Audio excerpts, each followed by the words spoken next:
Jack Daniels looked out the window of his small office at the busy streets of New Eden Colony. Children ran around with colorful streamers, and the sounds of laughter filled the air. Today was Founders' Day, marking 50 years since humans had settled on this lush green world. Jack smiled as he checked the time. He needed to pick up his kids from school early today. As the colony's defense coordinator, he had already set up the security for the festival, and now he could enjoy it with his family. "All systems normal, sir," said his assistant, Greg. "The outer sensors show nothing but the usual space traffic." "Good," Jack said. "Keep an eye on things. I promised Lily and Ben I'd take them to the Zero-G games." Greg nodded. "My son's competing in the junior division. Maybe they'll run into each other." Jack grabbed his jacket and walked outside into the warm sunshine. New Eden had perfect weather, one of the reasons it had become such a popular colony world for families. His own children had been born here. Ben was now 12, serious and thoughtful like his mother had been, while 8-year-old Lily was all energy and curiosity. The school building came into view, a modern structure with wide windows and a playground where younger children were already starting their early dismissal games. Jack waved to the security guard at the entrance and went inside. Ben sat in the hallway, reading something on his tablet. He looked up as Jack approached. "Dad, you're early," he said, but he was smiling. "Where's your sister?" Jack asked. "Still in art class. She's finishing a painting for the festival display." Jack ruffled his son's hair. "Let's go get her, then we can head to the fairgrounds. I heard they've set up the best Zero-G obstacle course yet." They walked down the colorful hallway decorated with student artwork. Just as they reached Lily's classroom, Jack's communication device buzzed. He frowned and checked it. "Dad, what's wrong?" Ben asked, seeing the change in his father's face. "Probably nothing," Jack said, but his mind was already racing. The alert was from the orbital defense system. Unknown ships had entered the system, more ships than they'd ever had visited once. The classroom door opened, and Lily ran out, her dark hair bouncing in pigtails. She held up a painting of their family standing under New Eden's twin moons. "Daddy, look what I made for the art show." Jack forced a smile. "It's beautiful, sweetheart." He knelt down and hugged her, then looked at both his children. "Listen, there's been a change of plans. I need to stop by the defense center first."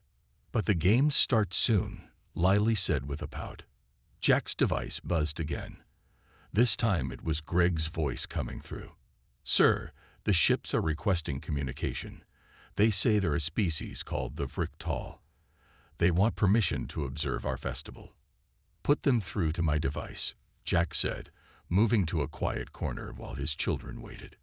The screen lit up with the image of a tall, thin alien with pale blue skin and large, dark eyes.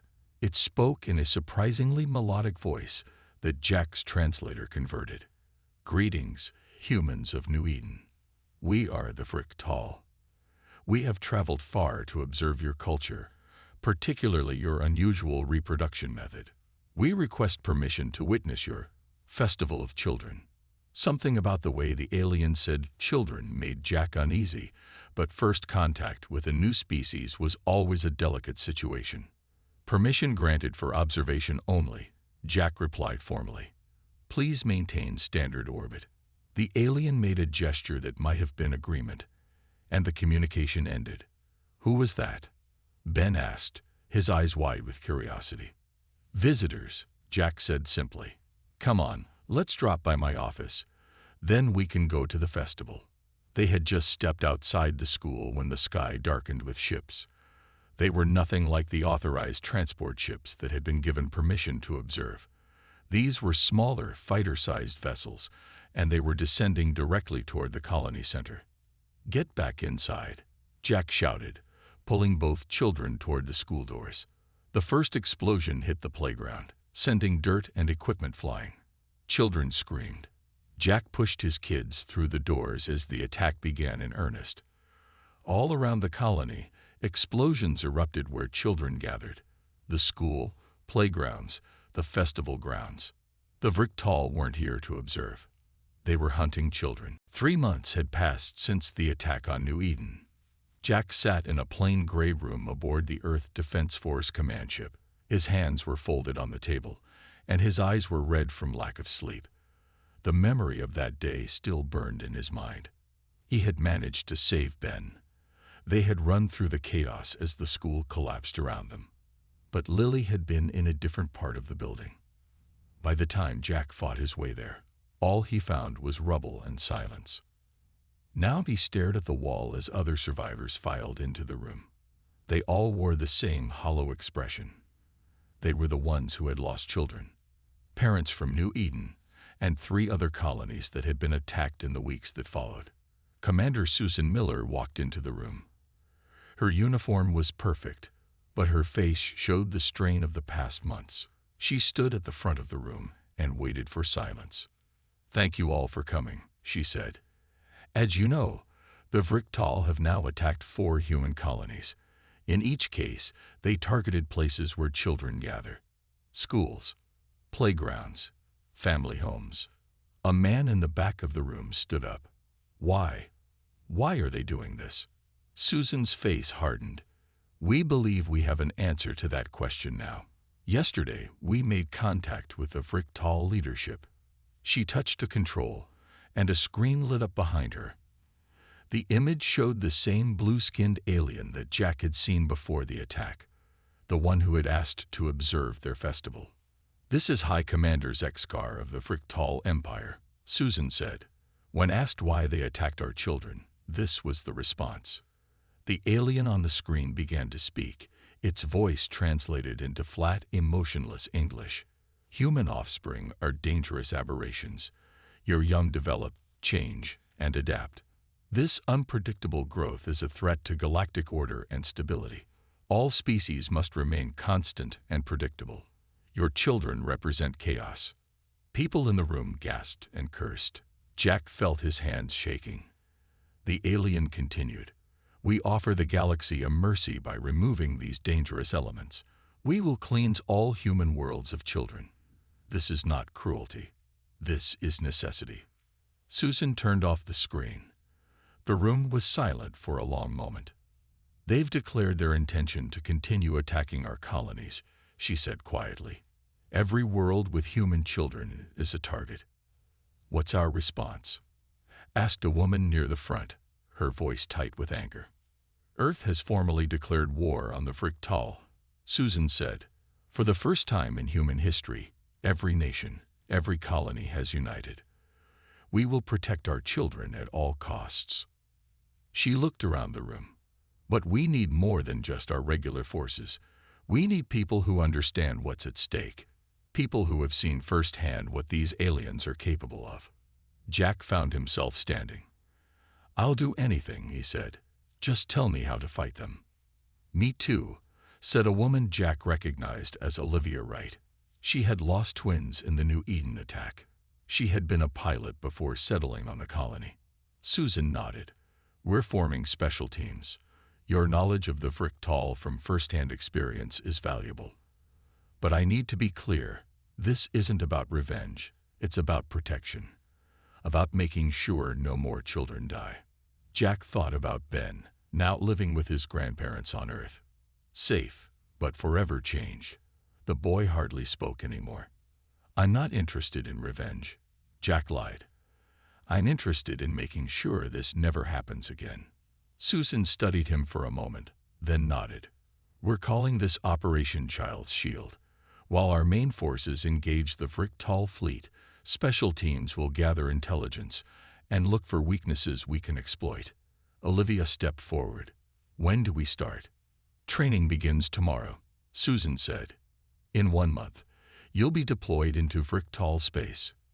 As people began to file out of the room, Jack stayed behind. He reached into his pocket and touched the small drawing he carried everywhere now. It was the painting Lily had made for the festival, the one she had been so proud to show him, the one she never got to display. The training ship was cold and gray. Jack and 20 other parents who had lost children trained for 12 hours each day.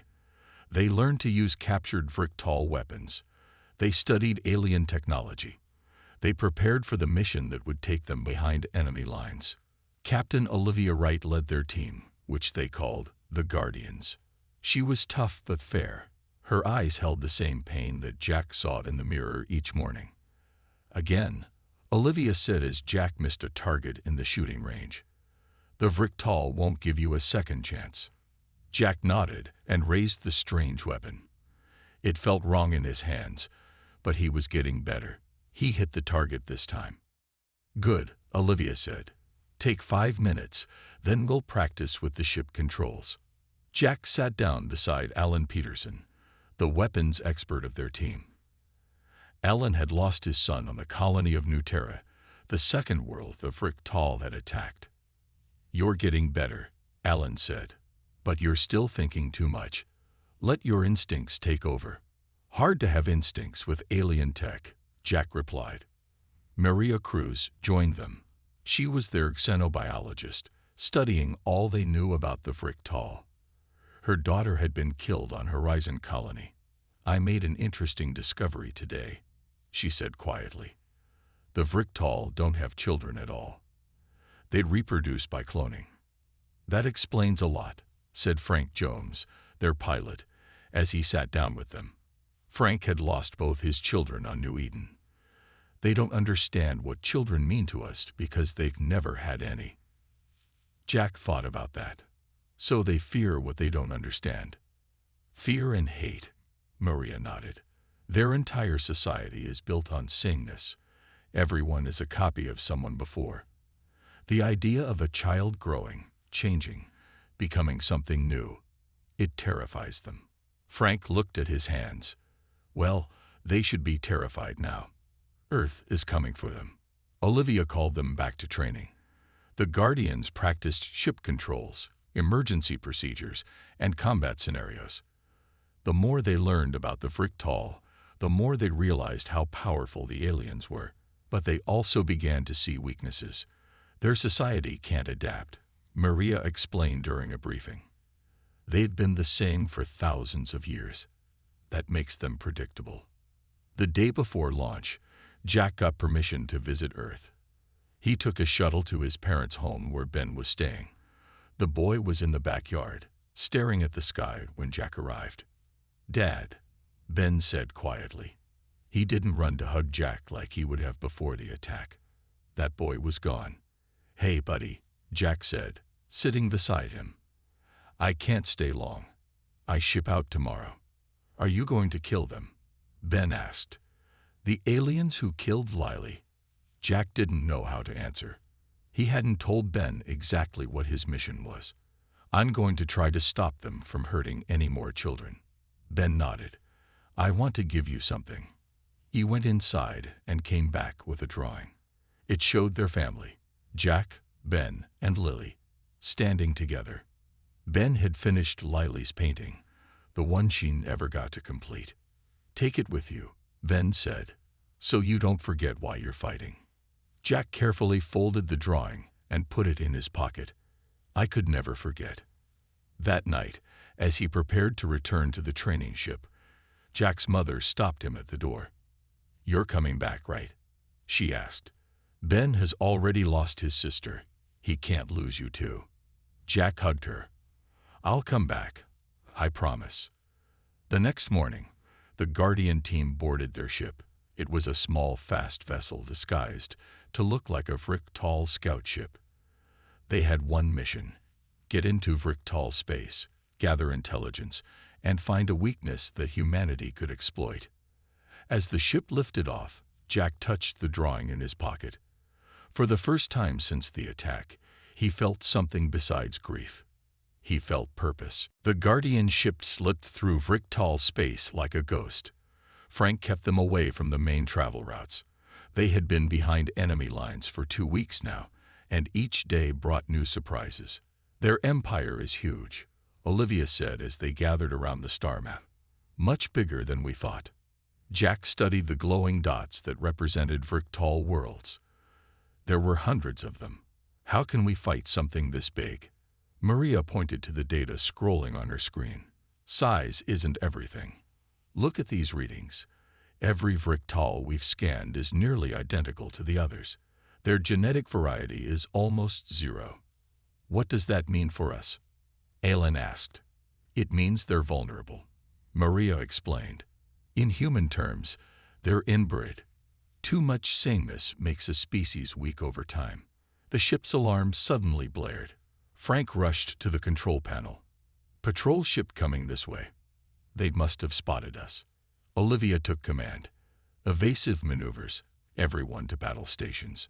The ship lurched as Frank guided it away from the patrol. But the Vriktal ship was faster. It fired, and the Guardian ship shook violently. Engines damaged. Frank called out, "We need to land somewhere." They looked at the map. There was a small Vriktal colony world nearby. No choice, Olivia decided. Take us down. We'll find somewhere to hide and make repairs. Frank guided the damaged ship toward the planet. They landed in a forest area, far from any settlements. The team worked quickly to assess the damage. We can fix it, Alan said after checking the engines. But we need parts, and it will take at least 3 days. Jack looked through the trees toward a distant city. Then we need to find those parts without being seen. They set up camp and took turns keeping watch. On the second day, Jack and Maria went to scout the area. They moved carefully through the forest, staying hidden. Look, Maria whispered, pointing ahead. Jack saw something unexpected. A group of aliens that were not Vriktal. These creatures were shorter, with reddish skin and 4 arms. They appeared to be gathering plants. Another species, Maria said. I thought the Vriktal lived alone on their worlds. As they watched, a Vriktal patrol approached the red aliens. The patrol leader spoke harshly, and the red aliens bowed their heads in submission. They're not equals, Jack realized. They're slaves. One of the red aliens looked up and spotted Jack and Maria. But instead of alerting the patrol, it made a small gesture, as if telling them to stay hidden. After the patrol left, Jack and Maria cautiously approached the red alien who had seen them. I am Trell, the alien said in broken English. You are humans. You fight Vriktal. How do you know our language? Maria asked, surprised. Vriktal make us learn many languages. We serve as translators. Trell looked around nervously. Come, not safe here. Trell led them to a hidden cave. Inside were more of the red aliens. They called themselves the Noor. Vriktal conquered our world 50 years ago, Trell explained. They take our children away. Say our way of raising young is wrong. Jack felt a chill. What do you mean? Noor raise children with love, like humans. Vriktal hate this. Say it makes galaxy unstable. Trell's eyes showed deep sadness. Many species suffer same fate. Any who care for their young, Vriktal destroy or enslave. Maria looked at Jack. It's not just humans. They've been doing this for centuries to any species that raises children like we do. Trell nodded. Vriktal fear change, fear growth, want all things to stay same forever. We need parts to fix our ship, Jack said. Can you help us? Trell's expression changed to one of hope. We help you. Then you help us fight Vriktal. Jack thought of Lily, of all the children lost. He thought of the Noor children taken away by the Vriktal. He nodded. Yes, we'll help you, but first, we need to get a message to our fleet. With the help of the Noor, the Guardian team repaired their ship. Trell and 3 other Noor joined them as guides. Their mission had changed. Now they aimed for the Vriktal homeworld, Zexus Prime. Are you sure about this? Olivia asked as they prepared to leave the planet. Going to their homeworld is risky. We need to understand them better, Jack argued. And the Noor know how to move around Vriktal space without being noticed. Frank plotted a course, and they left the forest planet behind. The ship moved through hidden routes that Trell showed them, avoiding the main patrol paths. How did you learn these secret ways? Maria asked Trell. We Noor transport goods between worlds, Trell explained. Over many years, we find paths Vriktal not watch. After 10 days of careful travel, they reached Zexus Prime. The planet was covered in perfectly ordered cities. Everything was arranged in neat patterns. No building stood out from the others. No variety, Alan muttered as they viewed the planet from orbit. Everything exactly the same. They landed in a remote area outside the capital city. Trell helped them disguise themselves with cloaks that hid their human features. The group moved through the city streets, keeping their heads down. Maria stayed close to Jack, studying her scanner. "I'm picking up strange readings," she whispered. "There's an underground facility nearby." Trell nodded. "Secret place. Only high leaders go there." They found an entrance to the underground complex. Using Vriktal security codes that Alan had stolen from a patrol ship, they gained access. Inside, the corridors were quiet. They moved carefully, avoiding security cameras. "This way," Trell pointed to a large door. "Important room here." When they opened the door, everyone froze in shock. The room was filled with small, clear containers. Inside each one was a tiny blue form, moving slightly. "Are those babies?" Jack asked, his voice barely audible. Maria moved to one of the containers and scanned it. "They're Vriktal young. But they're not clones. These are being grown naturally, like our children." Olivia looked around the room. "I thought they only used cloning." "This room not supposed to exist," Trell said. "Very secret." They explored further and found a computer terminal. Maria accessed it while the others kept watch. "This is incredible," she said, her eyes wide as she read the screen. "The Vriktal leadership has been experimenting with natural reproduction. They've discovered their clone population is failing. Too many genetic problems from making copies of copies. So they need children after all," Jack said. "Yes, but there's more." Maria continued reading. "These babies are being prepared as replacement bodies for the ruling elite. They plan to transfer their minds into these young bodies when they grow." Jack felt sick. They're using children as spare parts, while attacking other species for having children of their own. "The regular Vriktal don't know," Maria said. "According to this, the leaders have kept this secret for 50 years. Olivia's face hardened. If the normal Vriktal knew their leaders were lying to them, it would cause chaos. Alan finished. Maybe even a civil war. Jack looked at the tiny forms in the containers. Despite everything the Vriktal had done, he couldn't hate these innocent babies. They hadn't chosen any of this. "We need to expose this," he said. "Not harm the children, but let everyone know what their leaders are doing." As they debated how to share this information, alarms suddenly blared. Security doors slammed shut around them. "We've been discovered," Frank shouted. The main door opened, and a tall Vriktal entered, flanked by guards. Jack recognized him immediately from the message they had received months ago. High Commander Zexkar looked at the humans with cold eyes. "Humans, I should have known your species would be persistent." Jack stepped forward, facing the alien who had ordered the death of his daughter. "Why? Why kill our children while secretly creating your own?" Zexkar's expression didn't change. "Because your children would someday surpass us, and we cannot allow that." Guards surrounded the Guardian team. Their weapons were pointed at Jack and the others. High Commander Zexkar walked slowly around the room, looking at the human intruders. "You have seen what you were not meant to see," he said. "Now you must die." Jack stood his ground. "Kill us if you want, but first tell me why. Why did you attack our colonies? Why did you kill my daughter?" Zexkar turned to Jack. "Your kind frightens us. For 10,000 years, we Vriktal have remained the same. Perfect. Unchanging. Then we discovered humans." His voice grew cold. "Your children change as they grow. They learn faster than any species we have ever seen. In time, they would become more than us." "So you attacked out of fear," Olivia said. "You're afraid of being surpassed." "It is logical," Zexkar replied. "To protect our place in the galaxy." Maria stepped forward. While you lie to your own people, you tell them children are wrong, yet you grow your own in secret. Necessary measures, Zexkar said. Our clone lines grow weak.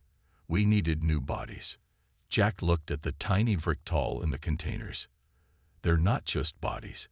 They're children, like my Lily was. For a moment, Zexkar seemed uncertain. Then his face hardened again. Enough talk. Guards, take them away. Before the guards could move, Alan threw something small onto the floor. A bright flash filled the room. In the confusion, the team fought back. Jack tackled Zexkar to the ground. Now, Frank, Olivia shouted. Frank pulled out a device and plugged it into the computer terminal. Broadcasting now. The whole planet will see what's in this room. On screens throughout the Vriktal homeworld, images began to appear. The secret babies, the plans to use them as replacement bodies, the lies their leaders had told for decades. Alarms blared across the city. Outside, they could hear confusion turning to anger as ordinary Vriktal learned the truth. What have you done?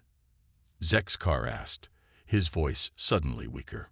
We've told the truth, Jack said, holding the alien leader down. Something you should have done long ago. Trell and the other Noor had freed the guards' weapons and now held them. Olivia checked the computer. The message is spreading to all Vriktal worlds, she said, and the human fleet has entered the system. Our distress signal worked. Maria was checking the baby containers. These children will need care, she said. Proper care, not to be used as spare parts. Jack pulled Zexkar to his feet and pushed him against the wall. The alien didn't resist. For the first time, Jack saw fear in those large eyes. Now you know how it feels, Jack said quietly. To be helpless. To watch something you care about threatened.